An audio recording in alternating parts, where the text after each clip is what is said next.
सीता जी के हरण के बाद भगवान जो विलाप किए हैं वो इन महात्माओं के कारण किए हैं।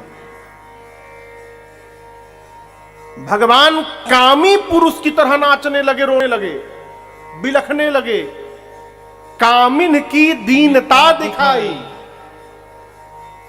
कामी व्यक्ति, जो व्यक्ति स्त्री में ही लिप्त हो, वो किस सीमा तक विलाप करेगा। राम जी उस सीमा तक पहुंचकर विलाप करने लगे, रोने लगे। जब मुनि लोग भगवान को रोता देखे, सारे महात्मा अपन अपन पत्थर आश्रम से बाहर फेंके निकाल के, अरे भगवान बचाओ प्रभु।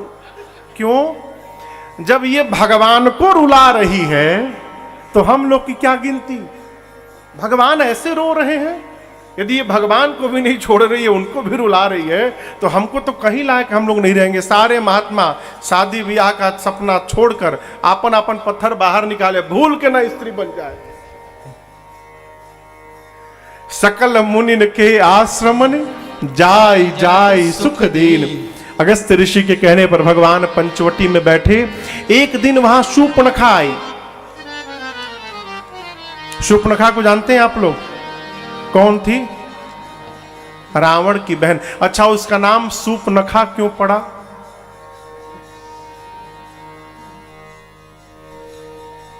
कोई आइडिया? हाँ, नखा मतलब, नख मतलब नाखून, नख मतलब, सूप मतलब सूप। उसके सूप जैसे लंबे लंबे नाखून थे। हम किसी को कुछ बोल नहीं रहे हैं, हम तो बस उसका नाम क्या है वो हम सुना रहे हैं।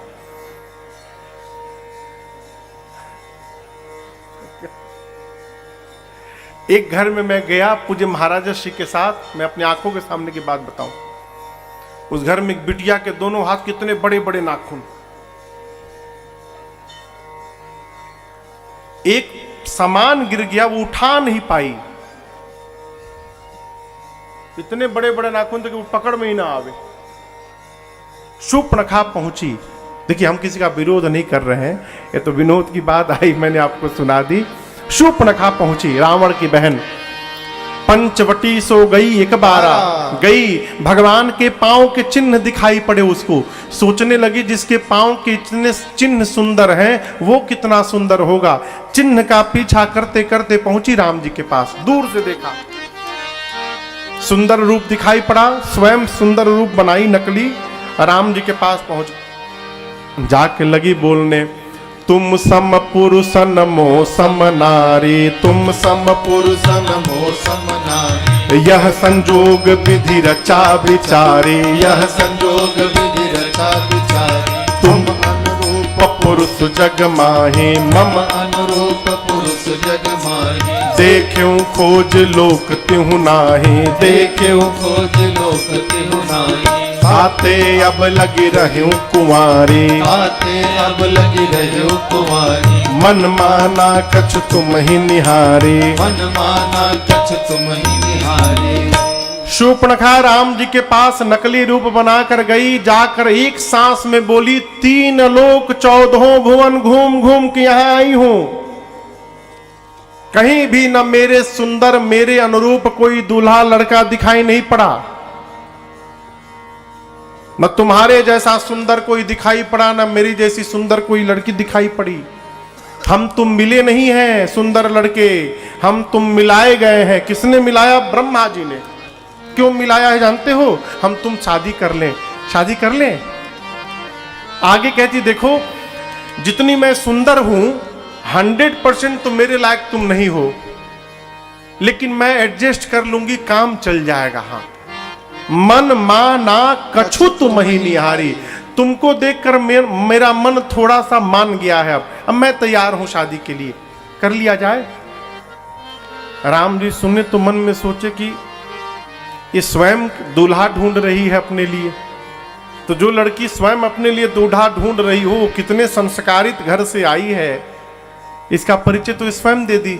और आगे कह रही है कि हमको देखकर मन थोड़ा सा माना है, यानी हमसे सुंदर मिलेगा भाग जाएगी छोड़ के। भगवान ने कहा अभी प्रैक्टिकल कर लो। अब यहां दर्शन करिए, सीता चितई कही प्रभु बाता। शूर्पणखा भगवान से इतनी बातें बताई हैं, लेकिन राम जी उसको देखे भी नहीं, राम जी मैया को देखते रहे। इसका क्या मतलब?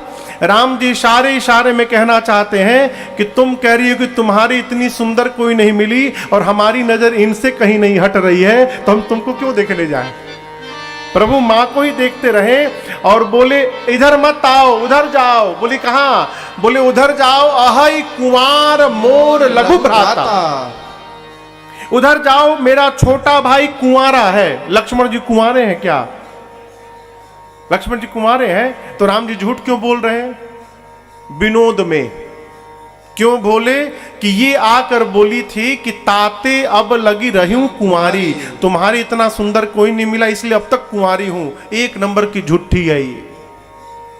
इसके पति का नाम था विद्युत जिह्वा, जिसको रावण मार चुका है देवेंद्र भैया, अपने बहनों को ही मार डाला था। स्वयं शादीशुदा थी और भगवान से बोल रही कि कुंवारी हूं। भगवान बोले जिस तरह तुम कुंवारी हो उसी तरह मेरा छोटा भाई कुंवारा है, वहीं पर जाओ। गई, सुनी कि वो छोटका इनसे भी सुंदर है, पहुंची राम जी के पास, लक्ष्मण जी के पास। लक्ष्मण जी दूर से देखे, समझ गए तो शत्रु की बहन है, रावण की बहन। गई पास में, जाकर पूरा वही सीडी प्ले कर दी। 3 लोग 14 भुवन घूमी हूं, कोई नहीं मिला, हम तुम मिले क्यों मिले, ब्रह्मा जी मिलाए क्यों मिलाए, शादी कर ले, मन मेरा कहीं नहीं मारा, तुमको देखकर थोड़ा सा मान गया है, बोलो क्या विचार है? लक्ष्मण जी बोले चुप रहो, पहले ही बताओ हमको जानती हो? बोली वहां आपके भाई साहब है, बोले हैं कि आप कुमार हैं। लक्ष्मण जी बोले हम खाली मारत हैं बस, कुमार ने हम मारिए देते हैं सब। अच्छा बताओ क्यों शादी करना चाहती हो? बोली रानी बनना है। लक्ष्मण जी बोले हमारे बारे में पहले जान लो, सुंदरी सुन, मैं उनकर दासा, मैं उनका दास हूं।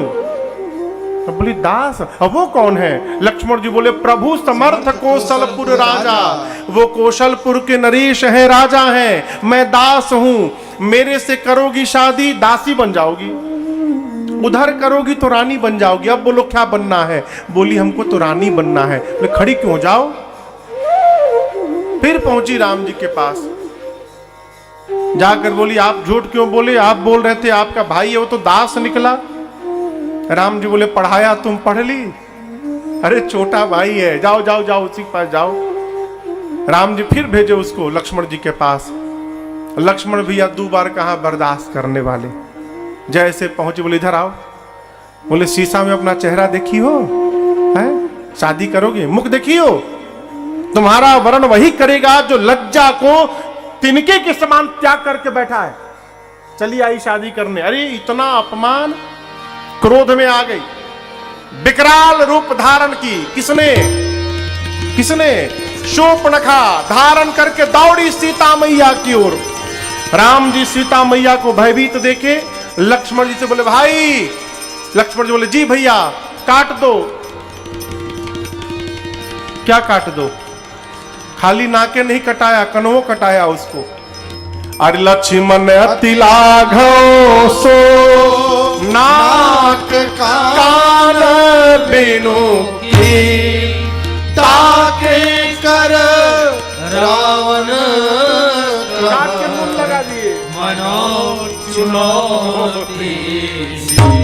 ए लक्ष्मण जी उसका नाक कान दोनों काट डाले हो। कनवा काहे कटवा डाले? कान इसलिए कटवाया कि खाली बोलती थी, सुनने का काम ही नहीं था। राम जी बोले जब सुनती नहीं तो टोपा हाथ 2 कान लेके क्यों घूम रही हो? नाक क्यों कटवाया? क्योंकि बोल रही थी मैं ही सुंदर हूं एक। क्षमा करिएगा, चेहरा कितनो गोर हो जाए, यदि नाक टेढ़ी हो गई ना तो फिर भगवान मालिक। सब सुंदरता स्वरूप का नाक पर केंद्रित है देवेंद्र भैया। नाक चोखो होना चाहिए।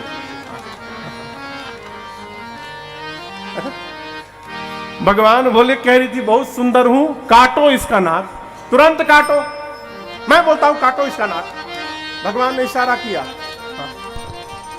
क्या इशारा किया? महापुरुष कहते हैं भगवान ने 4 उंगली दिखाई, आकाश दिखाया, धरती दिखाई और ऐसे इशारा किया। लक्ष्मण जी समझ गए 4 उंगली यानी 4 वेद जिनसे सुने जाते हैं, दाहिना कान। आकाश दिखाया, आकाश की तन मात्रा है शब्द, शब्द जिससे सुने जाते हैं यानी दूसरा बायां कान। धरती दिखाया, धरती की तन मात्रा है गंध, गंध जिससे ली जाती है यानी नासिका, नाक, तीनों काटो। लक्ष्मण जी तुरंत काट डाली, काट के उसके हाथ पे रख दिए, बोले मिला लो, एक ठे नाक 2 ठे कान, बराबर है ना। यहां लिखा है ताके कर, नाक कान काट के दोनों सजा के रख दिए, हाथ पर हथेली पे रखो। अब बोले कि ले जाके रावण को देना, गिनवा देना, 2 ठे कान 1 ठे नाक, और कहना कि हमने चुनौती भेजी है रावण को। ऐ शूर्पणखा गई। यहां गोस्वामी जी कहते हैं नाक से और कान से खून का फव्वारा निकल रहा था, फुहारा। अब सोचिए लाल का फुहारा किधर से, 2 ठे इधर से निकले, कैसा स्वरूप हुआ होगा। पहुंची खरदूषण के पास, खरदूषण त्रिशुरा देखते आवेश में आ गए, चले विशाल सेना लेकर राम जी के पास मारने। राम जी ने ऐसी माया रच दी कि दोनों आपस में ही लड़के मर गए। क्यों? सब देखिए खरदूषण की सेना में सब एक दूसरे को राम देखने लगे, आपस में ही सब दूसरे को राम देखने लगे और आपस में बाण चला के सब मर गए। जब पूरी सेना खरदूषण तीसरा समाप्त हो गए तब शूर्पणखा पहुंची कहां? रावण के पास। अब यहां एक आपको अंतरंग बात सुनाऊं, ये पहले रावण के पास क्यों नहीं गई? जबकि लक्ष्मण जी ने कहा था कि जाके रावण को देकर कहना, अपना नाक कान कहना मैंने चुनौती भेजा है, क्यों नहीं गई? जाना चाहिए था ना। खरदूषण के पास क्यों आई?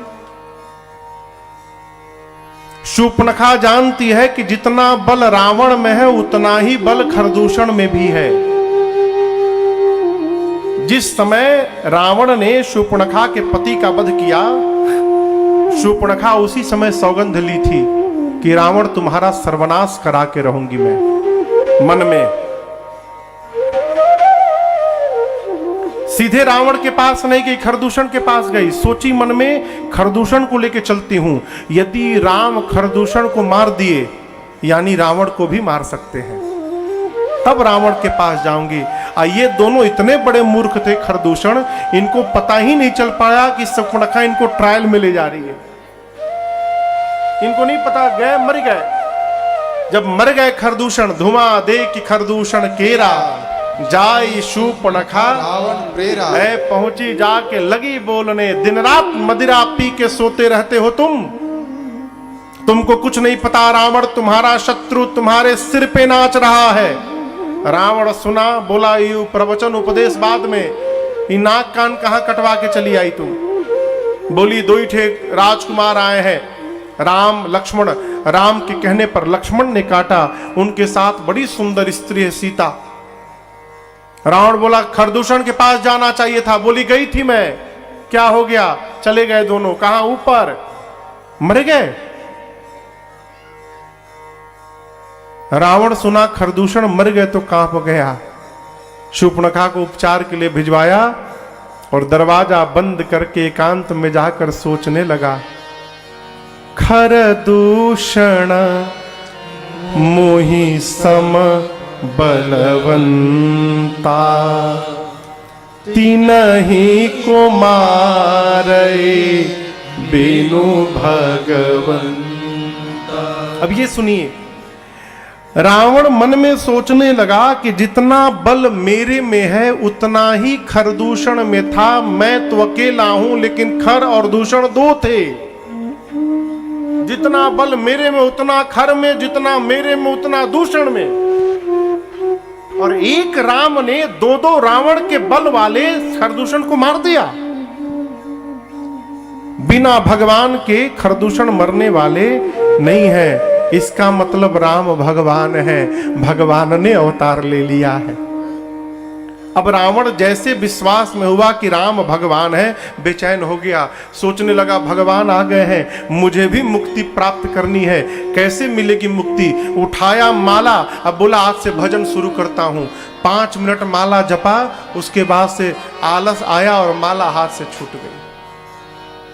कहने लगा होई भजन न तामस देहा, तामसी शरीर है, मैं चाह के भी भजन करने वाला।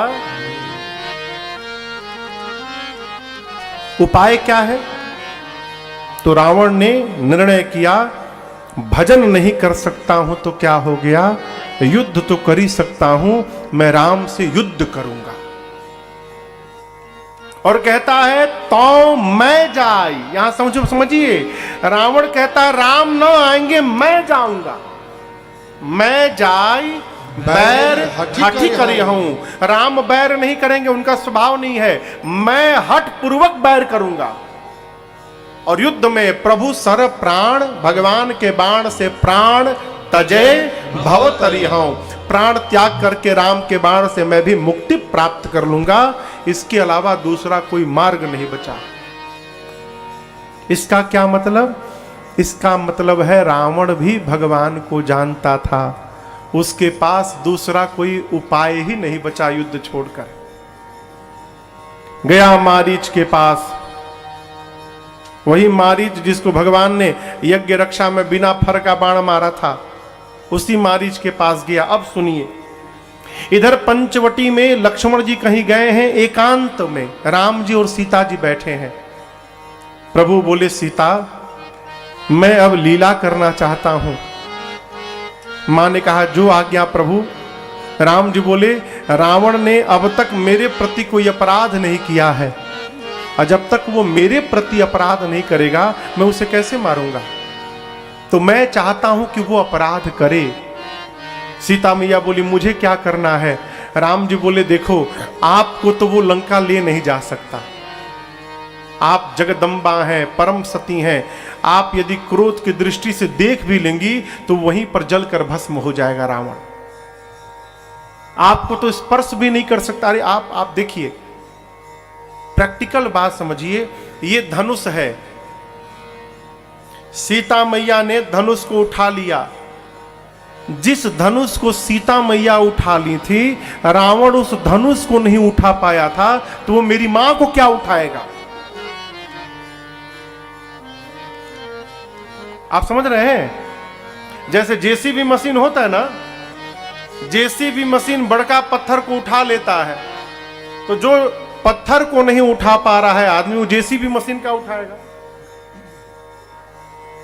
जिस धनुष को मेरी मां ने अपने बाएं हाथ से उठा लिया था, रावण उस धनुष को हिला भी नहीं पाया, वो मेरी मां को क्या उठाएगा? प्रभु ने कहा कि रावण जब तक आपको नहीं ले जाएगा लंका, तब तक मुझे उसको मारने का कारण मिलने वाला, और वो आपको ले ही नहीं जा पाएगा। मां ने कहा, प्रभु क्या आज्ञा है? राम जी बोले, तुम पावक महु करहु निवासा। सीता जी आप अग्नि में जाकर बैठ जाइए। कब तक? जौ लगी कराऊं निशाचर नासा। जब तक समस्त भूभाग से निशाचरों का अंत न कर डालूं, तब तक आप सीता जी अग्नि में जाकर बैठिए। राम जी ने मैया को अग्नि के पास क्यों बिठाया? क्योंकि अग्नि नारायण भगवान के पिता हैं, कारण पिता। यज्ञ के बाद अग्नि नारायण ही खीर का कटोरा गुरु जी को दिए थे। इस नाते अग्नि नारायण भगवान के कारण पिता हैं, और सीता मैया के कारण ससुर जी हैं। प्रभु ने मां को यहां वहां नहीं बिठाया, उनके ससुर जी के पास जाकर बिठवा दिया। सीता मैया भगवान के कहने पर अपना प्रतिबिंब यानी फोटो, निज प्रतिबिंब राखित सीता। राम जी के पास सीता मैया ने अपना प्रतिबिंब छोड़ दिया, फोटो, और जाकर मैया अग्नि में बैठ गई। अब इसको समझिएगा, रावण मेरी मां का हरण नहीं किया, किसको ले गया था? फोटो, प्रतिबिंब। और इस बात को केवल दो लोग जानते हैं। सोचिए कौन कौन लोग? एक राम जी, दूसरे सीता मैया। लक्ष्मण जी भी नहीं जान रहे हैं कि ये सीता जी नकली सीता जी हैं। लक्ष्मण हूं यह मरम, तो रावण कैसे जानेगा? विशेष करके माई लोग चिंता करती हैं हमसे। कथाओं में पहले बहुत माताएं कहती थी, महाराज आप राम जी की कथा गाते हैं, राम जी इतने अच्छे थे तो सीता जी की अग्नि परीक्षा क्यों लिए? कोई परीक्षा नहीं थी, ये सब नाटक था। अग्नि में असली सीता जी बैठी हैं और लंका से जो सीता जी आई हैं वो नकली सीता जी हैं। राम जी जानते हैं कि यहाँ से निकलने के बाद जैसे अयोध्या पहुँचूंगा मैं, जाने के साथ ही अभिषेक होने वाला है। मेरे एकांत मुझे नहीं मिलेगा कि मैं सीता जी को अग्नि से एकांत में बाहर कर लूँ। और क्या मैं नकली सीता जी के साथ अभिषेक कराऊंगा? अस्तु भगवान को विवश होकर अग्नि परीक्षण की रचना करनी पड़ी, जिसमें प्रतिबिंब की सीता जी जाके जल गईं और असली सीता मैया अग्नि से बाहर निकल के चली आई और इस रहस्य को कोई नहीं जान पाया। मां अग्नि में जाके बैठ गई, प्रतिबिंब राम जी के पास छोड़कर।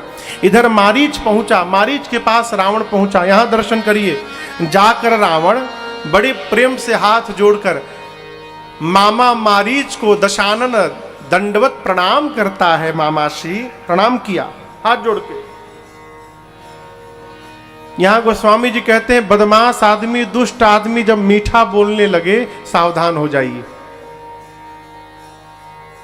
नवनी नीच के अति दुखदाई, जिमि धनु अंकुश उरग बिलाई। दुष्ट प्रकृति का व्यक्ति जब जब मधुर बात बोले, विनम्रता दिखाए, सावधान हो जाइए। क्यों? अब ये घात करने वाला है। बिल्ली जब आगे झपट्टा मारती है तो जागे जाने के पहले बिल्ली पीछे शरीर खींचती है। धनुष पर बाण रखकर जब धनुष को पीछे खींचा जाता है तो बाण आगे जाकर प्रहार करता है। सांप को डसना होता है तो सांप फन को पहले पीछे ले जाता है, फिर फुंकार मारता है। उसी प्रकार दुष्ट व्यक्ति जब जब पीछे जाए, विनम्रता दिखाए, इसका मतलब अब ये घात करने वाला है, प्रहार करने वाला है, सावधान। दुष्ट व्यक्ति के मुख से मीठा वचन कैसा लगता है जानते हैं? जिमी अकाल के कुसुम भवानी। अकाल मतलब सूखा पड़ा हो, चारों तरफ बर्बादी ही बर्बादी हो, और उसमें एक पुष्प खिला हो तो अकाल के क्षेत्र में खिला हुआ पुष्प भयानक लगता है। उसी प्रकार दुष्ट व्यक्ति का मीठा वचन लगता है। मारीच सावधान हो गया, बोला रावण तुम? रावण बोला चलिए मामा जी, सोने का हिरण बनिए। क्यों? ओ राम की पत्नी सीता का हरण करना है मुझे। मारीच बोला दिमाग ठीक है? ये वही राम है जिसने बिना फर का बाण मुझे मारा, मैं 100 योजन दूर आकर गिरा यहां पर। जिस राम ने ताड़का को मार दिया, जिस राम ने खरदूषण त्रिसरा को मार दिया, जिस राम ने सुबाहु को समाप्त कर दिया, जिसने तुम्हारे सामने शिव के पिनाक को खंड खंड कर दिया, उस राम को तुम मनुष्य जानते हो? भजन करो, शरण में चले जाओ, राम के कल्याण हो जाएगा। मारीच बोला प्रवचन सुनने नहीं आया हूं। रावण बोला चलते हो कि नहीं चलते हो? साफ हां ना में उत्तर दो। मारीच बोला जाऊंगा तो राम मार देंगे। रावण बोले ना बोल के देखो, मैं अभी मार दूंगा तुमको। राम तो जाएंगे, जाओगे तब न मारेंगे, तुम ना बोलो मैं अभी मार दूंगा। यहां गोस्वामी जी सूत्र देते हैं, जीवन में 9 प्रकार के लोगों से कभी बैर नहीं करना चाहिए। 9 ही विरोधे नहीं कल्याणा। 9 व्यक्ति कौन? पहला व्यक्ति शस्त्री, जो हथियार रखा हो, शस्त्र रखा हो, बंदूक रखा हो, ऐसे आदमी से बैर नहीं करना चाहिए, निकाल के मार देगा।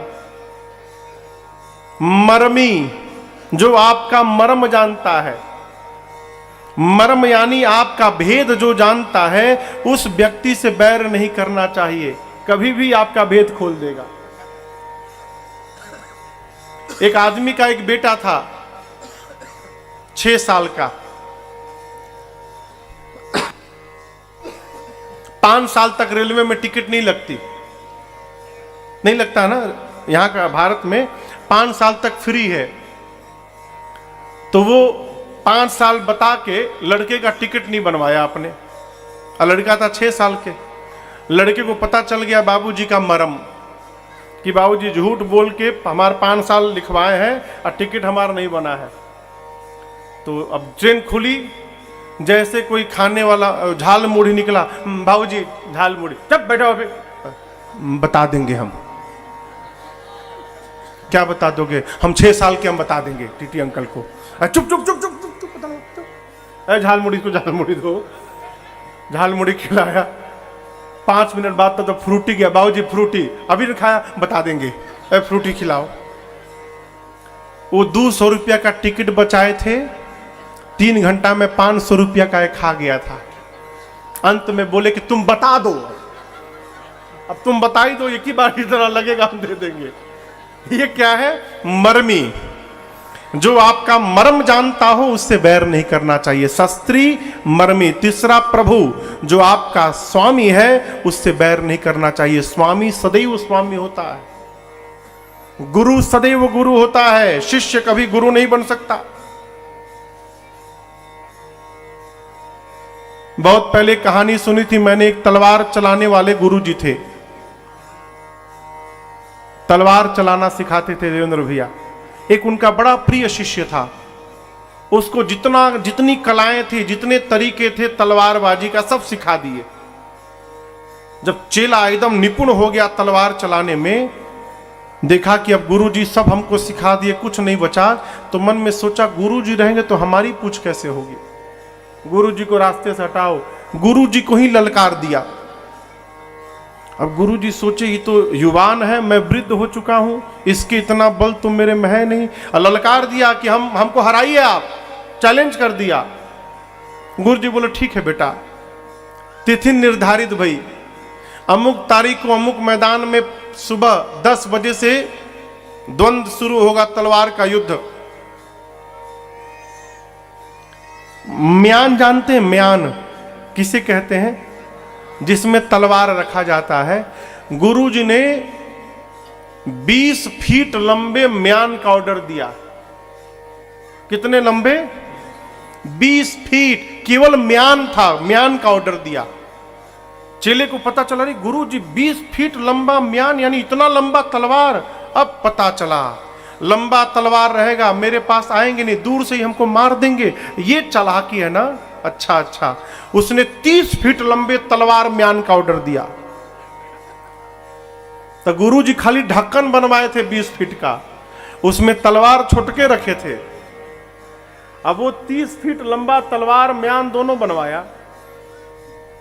4 आदमी उठा के तलवार उसके पीछे पीछे लेकर आए, इधर गुरुजी के आए, आमने सामने दोनों खड़े भय, विशिल बजा। अब वो 30 फीट तलवार अभी निकाल ही रहा था, तब तक गुरुजी छोटका तलवार निकाल के उसके गर्दन पर रख दिया। अब बोलो, चरणों में गिर गया। ये क्या है? प्रभु, स्वामी सदगुरु सर्वकाल गुरुत्व से संपन्न होता है। सदगुरु से, स्वामी से, प्रभु से वैर नहीं करना चाहिए। शस्त्री मर्मी, प्रभु सठ यानी मूर्ख व्यक्ति। मूर्ख व्यक्ति से कभी नहीं उलझना चाहिए, वो मूर्खता में ही आपको समाप्त कर देगा। शस्त्री मर्मी, प्रभु सठ धनी, धनवान व्यक्ति से नहीं उलझना चाहिए, आपको समाप्त कर देगा। वैद्य, डॉक्टर से नहीं उलझना चाहिए, नहीं तो मांस में देने वाला सुई वेन में चढ़ा देगा, सीताराम हो जाएंगे आप।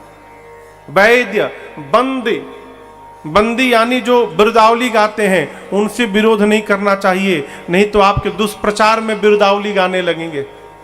शस्त्री मर्मी, प्रभु सठ धनी, वैद्य, बंदी, कवि लोग से विरोध नहीं करना चाहिए, नहीं तो आपके निंदा की कविता बनाकर और मंच पर जाकर लेंगे कविता पाठ करने। और नवा है भानुस गुनी, रसोईया, भंडारी जी से कभी विरोध नहीं करना चाहिए। है न तो न जाने काम मिला के भोजन में दे दे भगवान ने मालिक।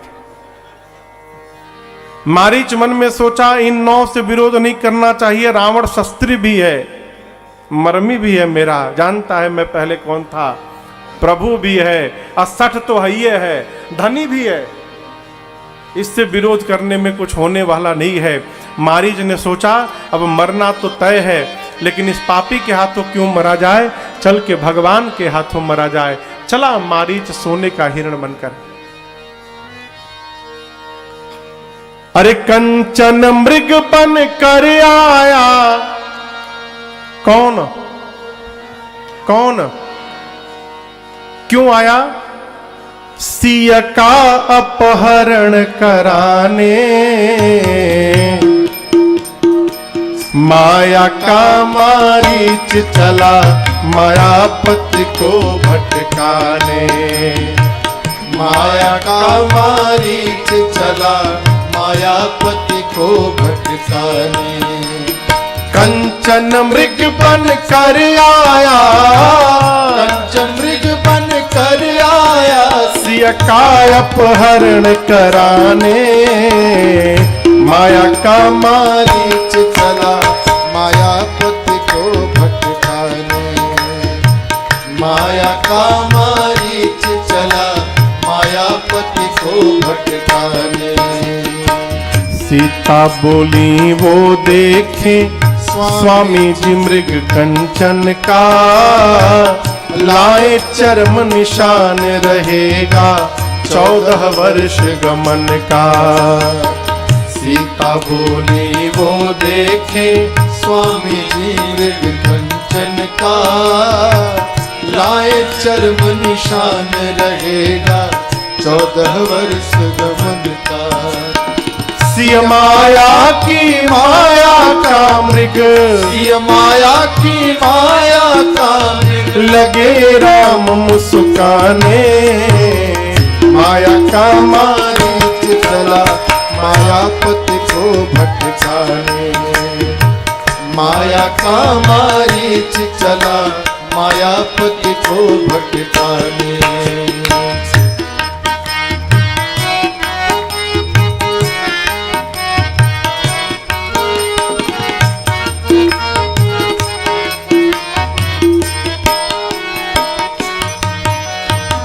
माया सोना है इसके आगे यह जगत खिलौना, कितने लोगों को जीवन भर सोने दिया न सोना। माया सोना है इसके आगे यह जगत खिलौना, कितने लोगों को जीवन भर सोने दिया न सोना। सिय माया की माया का मृग राम चले सोने के पीछे, राम चले सोने के पीछे, हम सबको समझाने। माया का मारीच चला मायापति को भटकाने। माया का मारीच चला मायापति को भटकाने। कंचन मृग बन कर आया, कंचन मृग बन कर आया, सिय का अपहरण कराने। माया का मारीच चला मायापति को भटकाने। माया का मारीच चला मायापति को भटकाने। माया का मारीच चला मायापति को भटकाने। मारीच स्वर्ण मृग बनकर प्रभु की कुटिया के सामने पंचवटी में पहुंचा है। सीता मैया ने राम जी से उस मृग की चर्म को लाने के लिए कहा। प्रभु बाण लेकर चले और बहुत दूर तक रघुनाथ जी गए। भगवान चाहते तो पंचवटी में बैठकर बाण चला देते तो वो मारीच समाप्त हो जाता।